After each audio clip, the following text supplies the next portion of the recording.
Idan muka yi waiwaye game da yanayin yadda abubuwa suke faruwa a cikin jihar Kano a yau dinnan za mu bayyana muku wasu manya-manyan dalilai da suke gudana a cikin jihar Kano duba da yanayin yadda Najeriya take gudanar da mulkinta, inda a yanzu mafi yawancin mutane a yanzu sukan ji da can ana matuƙar jin haushin gwamnoni, amma a yanzu ana matuƙar jin haushin shugaban ƙasa, inda an gano cewa dukkanin wasu matsatsalu suna biyowa ta hannun shugaban ƙasa ne, musamman ma ɓangaren wannan tsadar rayuwa da ake matuƙar fama da shi, inda a yanzu shugaban ƙasa yana da damar da zai iya magance ta, inda idan shi kuma ba shi da niyyar da zai magance matsalar wannan masifa da ɗan Najeriya yake ciki, to ai gwamnoni su suna da wannan damar, inda a yanzu idan aka samu gwamnoni kacal guda 20 suka je fadar shugaban ƙasa suka isan da saƙon cewa tabbas saƙo ne na talakawa wanda ya kamata a ce su gaya mishi idan ya tambaye shi wannan saƙo ne, su bayyana mishi cewa talakawa fa a yanzu sun damu suna cikin masifa da takaici, inda a yanzu talakawanka suna kwana da yunwa, sannan wasu kuma ba sa iya cin abinci sau biyu a rana, wasu kuma suna nan a gadon asibiti ba kuɗin magani, wasu kuma suna nan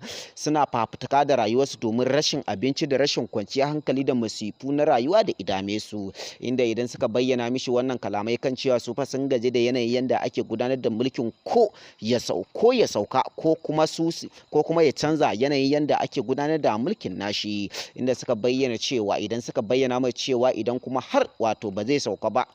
kuma sannan ba zai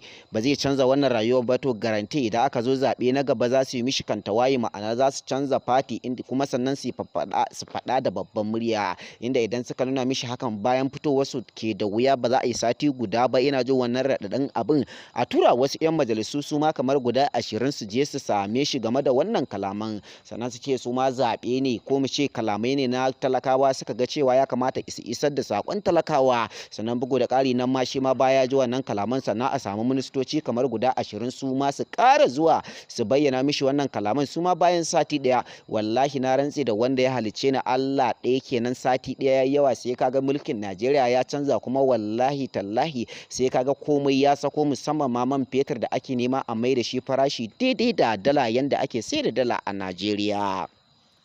Dukkanin wannan masifar da ake ciki ba za mu ce akwai sa hannun gwamnoni ko sa hannun shugaban ƙasa a ciki ba, amma kuma mu dai mun san da cewa suna da hanyoyi ko kuma suna da dalilan da za su iya magance wannan matsala, inda a yau idan shugaban ƙasa ya bayyana cewa man fetur ya sako babu wanda ya isa ya ce zai wani abu game da wannan abu, sannan kuma bugu da ƙari a yanzu fa shugaban ƙasa yana da damar da zai iya sako da man fetur babu wanda ya isa ya ce a'a, idan kuma su kansu wanda suke mulkan mu ko kuma wanda ake cewa yana fitar da shi waje a waje ake sarrafa shi, me yasa ba za a goya wa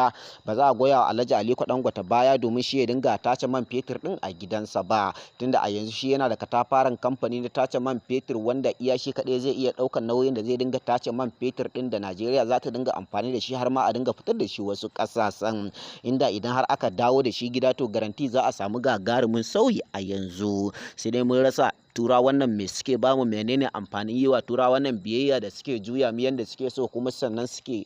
juya shugabanninmu yanda suke so, kamar yadda wasu talakawan suke bayyana cewa a yanzu fa su kansu shugabannin suna bin bayan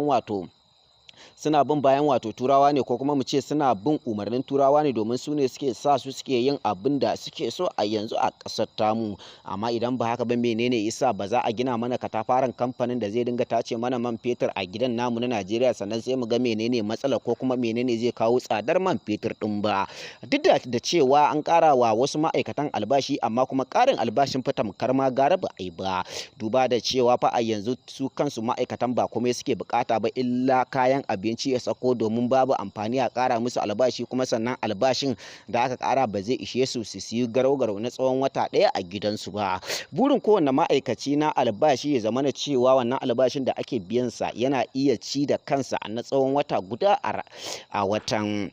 Ma'ana idan aka biya shi albashinsa ya zama cewa idan ya siyi kayan abinci da 'yan bukatunsa na yau da kullum a ce zai ɗauki wata guda yana iya ɗaukar nauyin kansa, amma yanzu ko da a ce 'yan sanda mafi yawancinsu za ka gansu suna yawo inda ka san waɗanda rayukansu ba a jikinsu yake ba, inda za ka ga wasu 'yan sandan sai sun yi maula sun haɗa da neman sulhu da abokansu su dinga ɗan basu na garau-garau da su ake ɗan dogara, inda a yanzu wai su 'yan sandan sai sun karɓi cin hanci sannan suke iya kaiwa ga watan, sannan kuma watan idan ya cika za ka gansu gaba baki ɗayansu dai abin sai dai addu'a kafin watan ya cika zaka ga sun cinye bashi na tsawon wannan watan, inda muke ƙara roƙo ga shugabanninmu kan su tausaya wa halin da muke ciki. Idan mu talakawa waɗanda ba mu da aikin yi ba za a tausaya mana ba, ya kamata a ce a tausaya mana ko dan wato waɗanda suke yi wa gwamnati bauta.